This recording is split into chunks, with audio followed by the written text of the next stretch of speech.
Cuando el evento más importante de la historia ocurrió, solo una persona estaba allí para verlo. No fue Pedro, no fue Juan, fue una mujer que durante siglos fue etiquetada como prostituta sin que una sola línea de las Escrituras confirmara eso. La tumba estaba vacía y ella fue la primera en saberlo.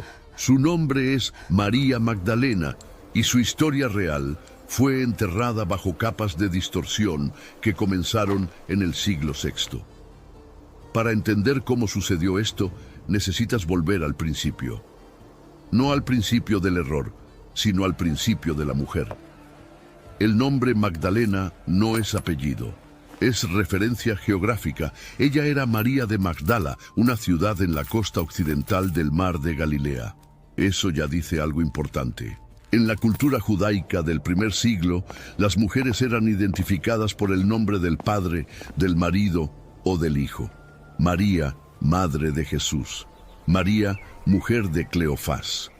Pero María Magdalena es identificada por la ciudad de donde venía. Eso significa, con altísima probabilidad, que ella tenía autonomía social propia. No dependía de un hombre para ser reconocida públicamente. Y en la Galilea del primer siglo, autonomía significaba recursos, significaba posición, significaba que cuando ella entraba en una sala, las personas sabían quién era. Lucas capítulo 8, versículos 1 a 3, presenta a María Magdalena por primera vez en los evangelios. El texto es directo. Jesús andaba por ciudades y aldeas predicando el reino de Dios, y con él estaban los 12 discípulos y también algunas mujeres que habían sido curadas de espíritus malignos y enfermedades. La primera mujer nombrada en la lista es María, llamada Magdalena, de la cual habían salido 7 demonios. Y el texto continúa diciendo que estas mujeres servían a Jesús y a los discípulos con sus propios recursos. Ese es el registro bíblico original. 7 demonios expulsados y sustento financiero al ministerio. Ninguna mención a prostitución, ninguna mención a pecado sexual, ninguna mención a arrepentimiento de vida inmoral, ninguna insinuación directa o indirecta. El texto habla de posesión demoníaca y de curación sobrenatural, no de conducta moral. Y aquí está el primer punto que cambia todo cuando lees con atención. Posesión demoníaca en el contexto bíblico nunca fue sinónimo de pecado sexual. Los evangelios registran decenas de casos de personas poseídas por demonios. Hombres, mujeres, niños. El muchacho que se tiraba al fuego y al agua, descrito en Marcos capítulo 9, no era pecador. Era atormentado desde la infancia por un espíritu que lo destruía físicamente. El hombre de Gadara que vivía entre las tumbas, descrito en Marcos capítulo 5, andaba desnudo, se cortaba con piedras y gritaba día y noche. No era inmoral, era prisionero espiritual de una legión entera de demonios. En ninguno de esos casos, ni en ningún otro caso registrado en los evangelios, el texto bíblico asocia posesión demoníaca a prostitución o a cualquier forma de pecado sexual. 7 demonios indican intensidad de aflicción espiritual, severidad del tormento, no naturaleza de pecado cometido. Y cuando Jesús liberó a María de esos 7 demonios, el texto indica que ella fue curada, no que fue perdonada. El lenguaje es de restauración de salud, no de absolución de culpa. Pero entonces, si los textos bíblicos nunca llamaron a María Magdalena prostituta, ¿de dónde vino esa idea que se volvió tan universal que hasta hoy domina el imaginario popular?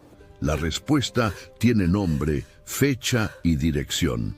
En el año 591 después de Cristo, el Papa Gregorio I, conocido como Gregorio Magno, uno de los pontífices más influyentes de la historia de la Iglesia, predicó la homilía 33 en la Basílica de San Clemente en Roma. Y en esa homilía, ante una congregación que escuchaba cada palabra como verdad incontestable, él hizo algo que ningún texto bíblico autoriza.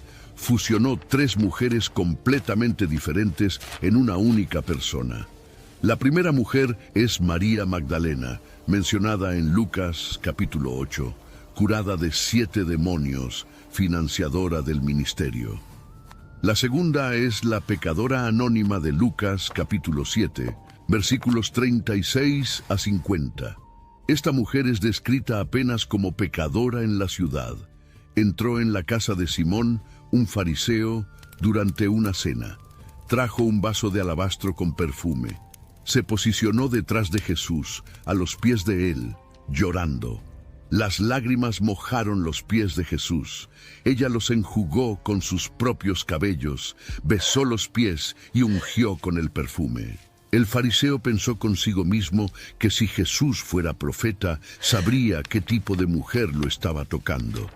Jesús respondió con la parábola de los 2 deudores y dijo a la mujer que sus pecados estaban perdonados. El texto no dice su nombre, no dice que era María, no dice que era de Magdala, no especifica cuál era el pecado. La tradición popular interpretó pecadora como eufemismo para prostituta, pero el texto griego usa amartolos, que significa simplemente pecadora, sin especificación de naturaleza.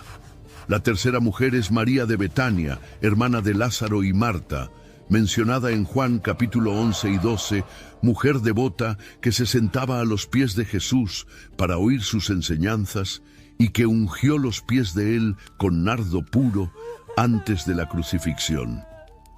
Gregorio Magno miró esos 3 relatos separados, en contextos narrativos diferentes, escritos por autores diferentes, situados en momentos diferentes de la cronología evangélica, y declaró que eran la misma persona.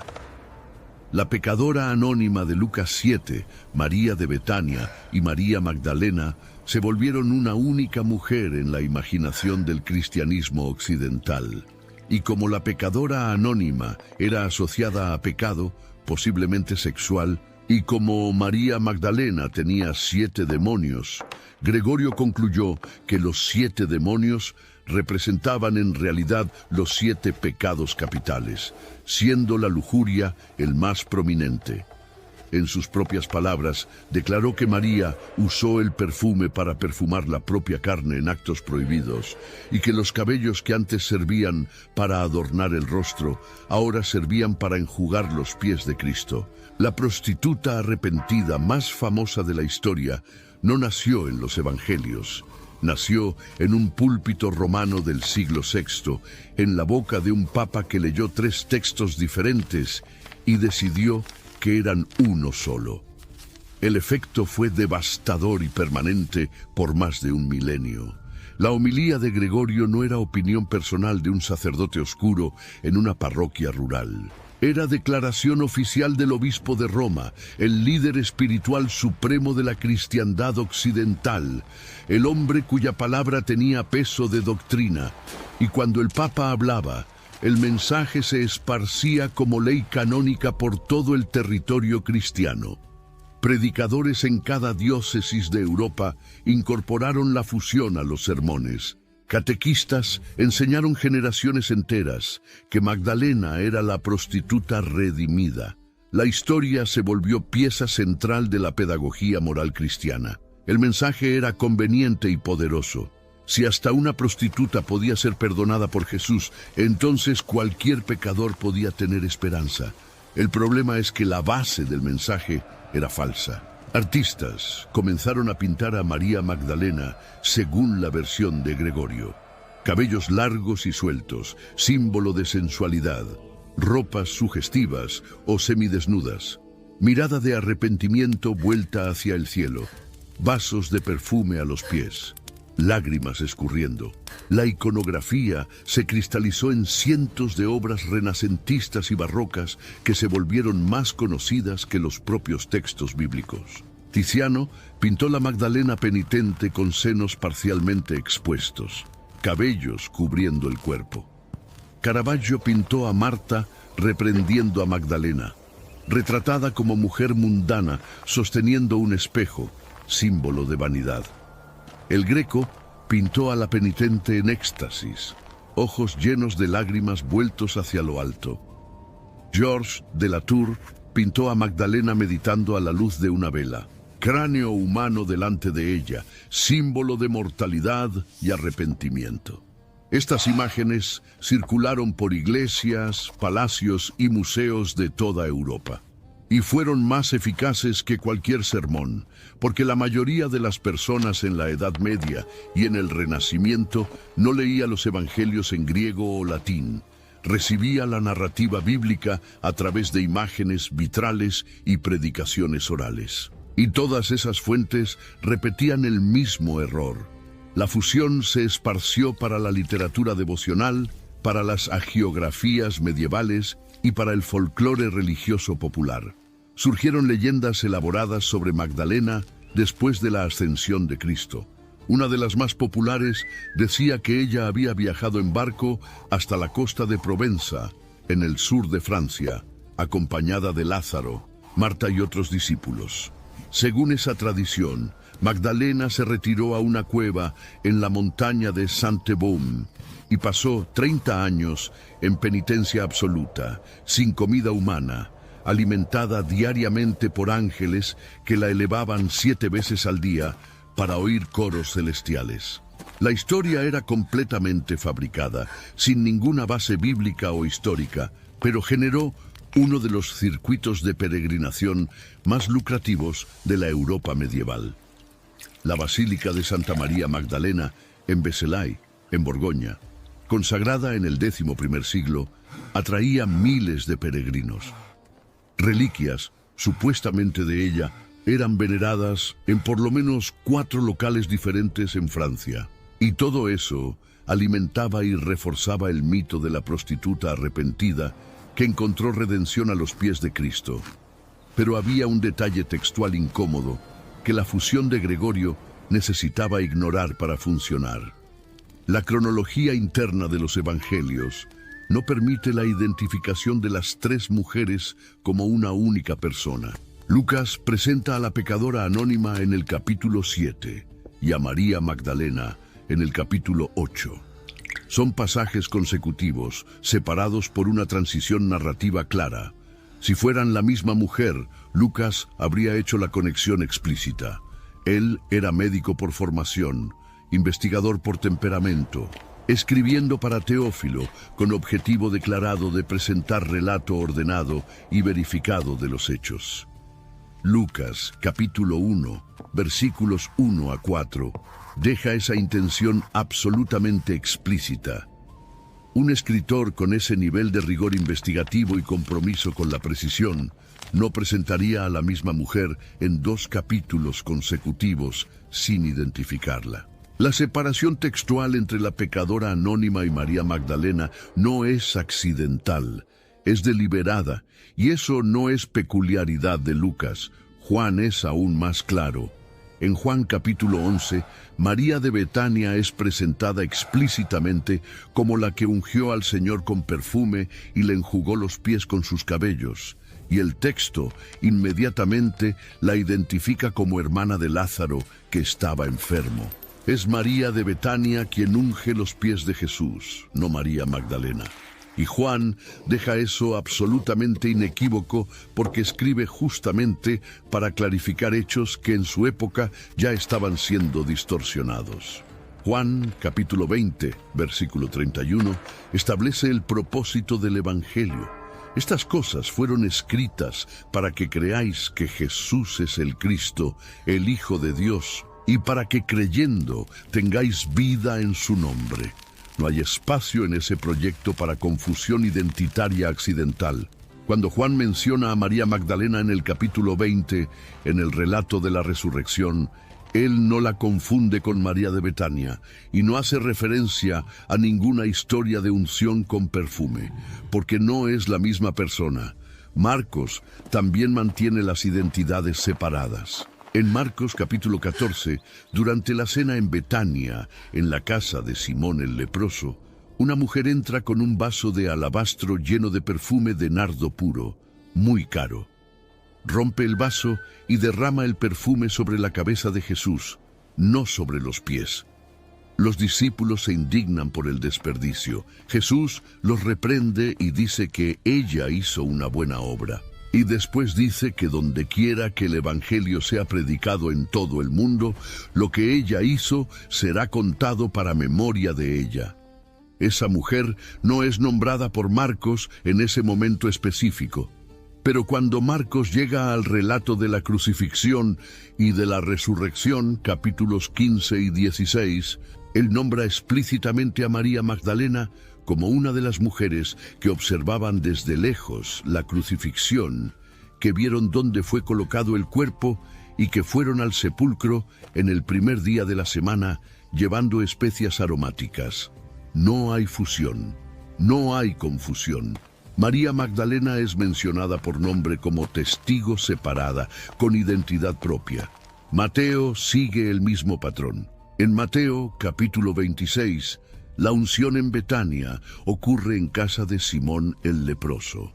Una mujer con vaso de alabastro de perfume precioso derrama el contenido sobre la cabeza de Jesús. Los discípulos se indignan. Jesús dice que ella hizo buena obra y que será recordada donde quiera que el Evangelio sea predicado. Ninguna identificación de nombre en ese momento. Pero cuando Mateo narra la crucifixión y la resurrección en capítulos 27 y 28, él nombra a María Magdalena explícitamente como una de las que estaban mirando desde lejos, una de las que vieron el sepulcro sellado y una de las primeras en llegar al sepulcro el primer día de la semana. Entidades separadas en momentos diferentes. Si fueran la misma persona, Mateo no tendría razón para omitir el nombre en un relato e incluirlo en otro.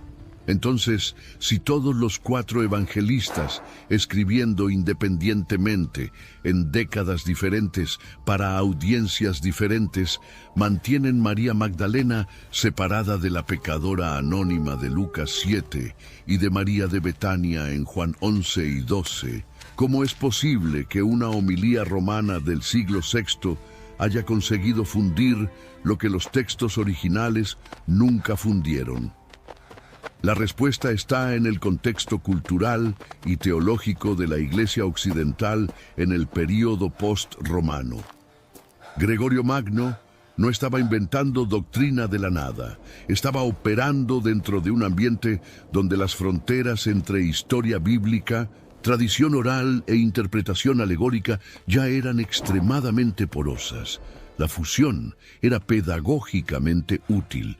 Proporcionaba un modelo narrativo completo de pecado y redención encarnado en una única figura femenina memorable.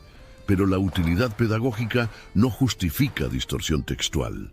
Y el costo de esa distorsión fue profundo y duradero, porque transformó completamente el modo como las generaciones siguientes entendieron el papel de María Magdalena en la narrativa evangélica. En vez de ser recordada primariamente como la primera testigo de la resurrección, la apóstola comisionada por Cristo para anunciar el evento central del cristianismo, ella fue reducida a ilustración de pecado sexual perdonado. El rol que ella efectivamente desempeñó fue sustituido por un rol que nunca desempeñó. Y los propios evangelios dejan absolutamente claro cuál era ese rol efectivo. Marcos, capítulo 16, versículos 1 a 8, relata que María Magdalena, María madre de Jacobo y Salomé compraron especias aromáticas para ir a ungir el cuerpo de Jesús. Llegaron al sepulcro muy temprano. El primer día de la semana, al salir el sol, encontraron la piedra removida. Entraron en el sepulcro y vieron a un joven vestido con ropas blancas sentado al lado derecho. Quedaron asustadas. El joven les dijo que no se asustaran, que Jesús Nazareno, que fue crucificado, había resucitado, no estaba allí, y que fueran a decir a los discípulos y a Pedro que él iría delante de ellos a Galilea, donde lo verían. Las mujeres salieron y huyeron del sepulcro, porque temblor y espanto se habían apoderado de ellas. Mateo capítulo 28, versículos 1 a 10, narra que María Magdalena y la otra María fueron a ver el sepulcro. Hubo un gran terremoto porque un ángel del Señor descendió del cielo, removió la piedra y se sentó sobre ella. Su apariencia era como relámpago y sus ropas blancas como nieve. Los guardias temblaron de miedo y quedaron como muertos. El ángel dijo a las mujeres que no temieran, que Jesús había resucitado y que fueran rápidamente a decir a los discípulos que él había resucitado de los muertos y que iría delante de ellos a Galilea. Ellas se fueron rápidamente del sepulcro con temor y gran alegría, corriendo a dar las nuevas a los discípulos. Y Jesús mismo les salió al encuentro, diciendo, «Salve». Ellas se acercaron, abrazaron sus pies y lo adoraron. Jesús les dijo que no temieran, que fueran a dar las nuevas a sus hermanos, para que fueran a Galilea, donde lo verían. Lucas capítulo 24, versículos 1 a 12, dice que en el primer día de la semana, muy de madrugada, las mujeres fueron al sepulcro llevando las especias aromáticas que habían preparado. Encontraron la piedra removida del sepulcro. Entraron y no encontraron el cuerpo del Señor Jesús. Estando ellas perplejas por esto, dos varones con vestiduras resplandecientes se pusieron junto a ellas. Ellas, llenas de temor, bajaron el rostro a tierra. Los varones les dijeron que por qué buscaban entre los muertos al que vive, que no estaba allí, sino que había resucitado, y que recordaran cómo él les habló en Galilea, diciendo que el Hijo del Hombre debería ser entregado en manos de hombres pecadores, ser crucificado y resucitar al tercer día. Ellas se acordaron de sus palabras. Volviendo del sepulcro, anunciaron todas estas cosas a los 11 y a todos los demás. Las mujeres eran María Magdalena, Juana y María madre de Jacobo, y las otras con ellas. Y sus palabras les parecían como locura a los apóstoles, y no las creyeron. Pero Pedro se levantó, corrió al sepulcro, se inclinó y vio solo los lienzos, y se fue maravillándose consigo mismo de lo que había sucedido. Juan capítulo 20, versículos 1 a 18, ofrece el relato más detallado y personal. María Magdalena fue al sepulcro de madrugada, siendo aún oscuro, y vio la piedra quitada del sepulcro. Corrió entonces y fue a Simón Pedro y al otro discípulo a quien Jesús amaba, y les dijo que se habían llevado del sepulcro al Señor, y que no sabían dónde lo habían puesto. Pedro y el otro discípulo salieron y fueron al sepulcro. Corrían los dos juntos, pero el otro discípulo corrió más rápido que Pedro y llegó primero al sepulcro. Inclinándose, vio los lienzos allí puestos, pero no entró. Llegó Simón Pedro siguiéndolo. Entró en el sepulcro y vio los lienzos puestos allí, y el sudario que había estado sobre la cabeza de Jesús, no puesto con los lienzos, sino enrollado en un lugar aparte. Entonces entró también el otro discípulo que había llegado primero al sepulcro, vio y creyó, porque aún no habían entendido la escritura de que era necesario que él resucitara de los muertos. Los discípulos entonces volvieron a sus casas, pero María se quedó fuera del sepulcro llorando.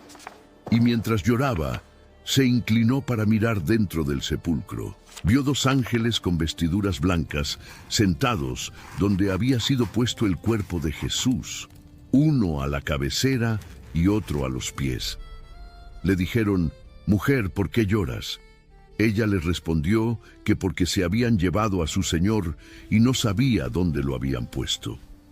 Habiendo dicho esto, se volvió hacia atrás y vio a Jesús de pie, pero no sabía que era Jesús. Jesús le dijo, «Mujer, ¿por qué lloras? ¿A quién buscas?» Ella, pensando que era el hortelano, le dijo, «Señor, si tú lo has llevado, dime dónde lo has puesto y yo lo llevaré». Jesús le dijo, «María». Ella, volviéndose, le dijo en hebreo, «Raboni», que quiere decir maestro.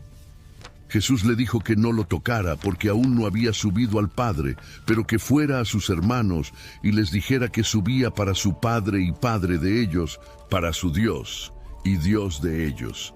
Fue María Magdalena dando las nuevas a los discípulos de que había visto al Señor y que Él le había dicho estas cosas. Ese es el relato.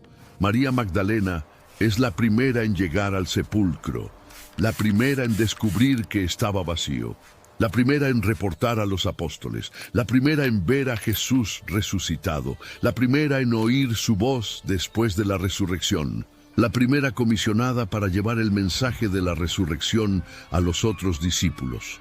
Apóstola para los apóstoles. Ese no es lenguaje teológico moderno inventado para corregir narrativas pasadas. Es título que data del siglo III, usado por Hipólito de Roma y por otros padres de la Iglesia Oriental. La Iglesia Oriental nunca adoptó la fusión gregoriana. La tradición ortodoxa siempre mantuvo María Magdalena, María de Betania y la pecadora anónima como personas separadas. La iconografía ortodoxa retrata a María Magdalena con un huevo rojo, símbolo de la resurrección, no con vaso de perfume, símbolo de unción.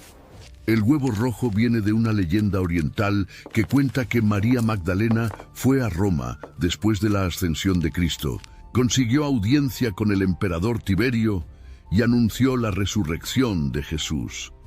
Tiberio respondió que un hombre no podía resucitar de los muertos más de lo que el huevo blanco en la mesa podía volverse rojo. Y el huevo inmediatamente se volvió rojo en sus manos. La historia es apócrifa, pero refleja el modo como la Iglesia Oriental siempre entendió a María Magdalena. Como evangelista valiente, proclamadora pública, testigo autorizada del evento central de la fe cristiana. Piensa en el contraste brutal que la historia produjo. La mujer que recibió la primera y más importante revelación de todo el cristianismo, la de que Cristo había vencido la muerte y estaba vivo, esa misma mujer fue reducida por más de 1000 años a una etiqueta de prostituta que ningún versículo bíblico en ningún manuscrito en ninguna lengua original jamás sustentó. La distorsión no es apenas error académico de identificación, es inversión completa de significado. En vez de ser recordada como la primera testigo de la resurrección, fue recordada como ejemplo de degradación moral redimida. En vez de modelo de fidelidad extrema, coraje bajo persecución y presencia en los momentos más terribles, se volvió ilustración genérica de pecado sexual perdonado. El hecho real de ella fue sustituido por una falla que nunca existió. Historiadores y teólogos críticos comenzaron a cuestionar seriamente la fusión gregoriana a partir del siglo XIX, cuando el acceso a los manuscritos griegos originales se volvió más amplio y métodos de análisis textual comparativa se desarrollaron. Estudios rigurosos de las variantes textuales, del vocabulario griego utilizado por cada evangelista y de la estructura narrativa interna de cada evangelio dejaron inequívocamente claro que las tres mujeres fundidas por Gregorio son personajes distintos, en contextos distintos, con identidades propias. En 1969, durante el pontificado de Paulo VI, la Iglesia Católica Romana revisó el calendario litúrgico y separó oficialmente a María Magdalena de la pecadora anónima de Lucas 7 y de María de Betania. La fusión gregoriana fue tácitamente deshecha, pero no hubo encíclica pública, no hubo conferencia de prensa explicando la corrección, no hubo pedido formal de disculpas. La rectificación de un error de 1378 años fue ejecutada como ajuste administrativo silencioso, casi invisible para los fieles comunes, y el silencio de la corrección jamás alcanzó el volumen del error original. La mayoría de los cristianos en el mundo occidental todavía asocia a María Magdalena a prostitución. Películas continúan repitiendo el estereotipo. El musical Jesucristo Superstar, de 1971, presenta a Magdalena como interés romántico con pasado sexual implícito. La película La Pasión de Cristo, de 2004, incluye escenas que refuerzan visualmente la fusión. Novelas como El Código da Vinci, de 2003, transforman a Magdalena en esposa secreta de Jesús. LinkedIn Hiring Pro can't predict the future, but it can help you feel confident about future hires. Because Hiring Pro combines real-time insights and candidate data from the LinkedIn network with the criteria you've set for your role to deliver you a list of top-fit candidates. Businesses who use LinkedIn are 24% less likely to reopen a role in the next 12 months. Hire right the first time with LinkedIn Hiring Pro. Post a free job today at linkedin.com/quality. Una ficción comercial que paradójicamente depende de la misma confusión identitaria creada por Gregorio, aunque invirtiendo el signo narrativo. En 2016, el Papa Francisco dio el paso más significativo de corrección institucional desde 1969. Elevó la celebración litúrgica de María Magdalena al grado de fiesta, el mismo nivel protocolar dado a los apóstoles. El decreto, firmado por el cardenal Robert Sarah, entonces prefecto de la Congregación para el Culto Divino, usó explícitamente el título Apóstola de los Apóstoles, recuperando la designación que Hipólito de Roma había acuñado 1800 años antes. El preámbulo reconoció la importancia de ella como primera testigo de la resurrección y como primera evangelizadora comisionada por el propio Cristo. Pero decretos oficiales raramente compiten con siglos de imaginario consolidado. La imagen de la prostituta arrepentida, reforzada por 1400 años de arte sacro, sermones, teatro, cine y literatura, creó raíces culturales tan profundas que se volvió parte de la identidad narrativa del cristianismo occidental. Deshacer eso exigiría no apenas documentos vaticanos, sino una reconstrucción del imaginario colectivo que llevaría generaciones. Los textos griegos originales de Lucas, Marcos, Mateo y Juan están preservados en más de 5000 manuscritos catalogados y en gran parte digitalizados. El Codex Sinaiticus del siglo IV está disponible online íntegramente. El Codex Vaticanus está accesible para investigadores. Los papiros más antiguos del Nuevo Testamento, algunos datando del siglo II, pueden ser consultados en bases académicas. La evidencia textual es pública, verificable y consistente en todas las tradiciones manuscritas conocidas. María Magdalena nunca fue llamada prostituta en ningún manuscrito bíblico, en ninguna lengua original, en ninguna familia textual, en ningún período histórico. La prostitución fue adicionada por inferencia homilética en el siglo VI, no por registro escritural de ninguna época.